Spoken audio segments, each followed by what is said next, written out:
want to talk to you about my number one problem as a real estate investor, and that is analysis paralysis. You might have caught an earlier video where I talked all about the problem of shooting from the hip and buying properties without doing any real due diligence. And this is a huge problem that a lot of land investors and even real estate investors at large have. But there's another side to this coin, and that is this issue with analysis paralysis. And that's where you basically have to have all of the information, like 100% of the facts with absolute certainty before you're going to move forward. And the problem with that is you're never going to have 100% certainty. You're never going to have all the facts. You're never going to know how the future is going to play out and whether or not a deal is an absolutely perfect or terrible decision. But you can get most of the way there. And the trick is to knowing when you have enough. I actually learned about a type of 70% rule from a big real estate investor called Ken McElroy. And I basically heard Ken say something to the effect of, I move on a deal when I know 70% of everything. More than that takes too long and less is too risky.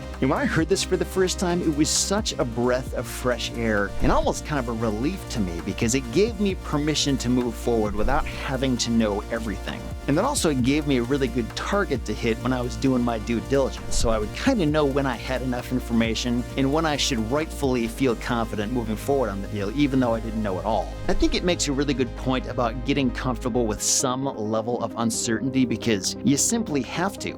The key is to get confident enough about the right things and learn how to let go of the other things that don't need to pan out exactly the way you want them to. Some things are absolute musts, and other things are more like preferences that don't necessarily need to happen exactly the way we want. So what are these right things, or the correct 70% of the information that you should be gathering? We actually have a full module in the Land Investing Masterclass that details all the things you're going to want to investigate before you buy a land deal. And if you want to see a clear outline of those things, I'm going to include a couple links in the description below where you can download some checklists and just see some really clear directions on what you should be looking into if you're a land investor. Be sure to check those things out below. I think you'll find them really helpful. Are you going to make any mistakes when you only know 70% of the information? Is there any risk associated with this? And I would say, yeah, it probably is going to happen eventually, but if you're actually putting in the work to learn 70% of everything, that's okay because you were making a solid, reasonable bet based on credible information,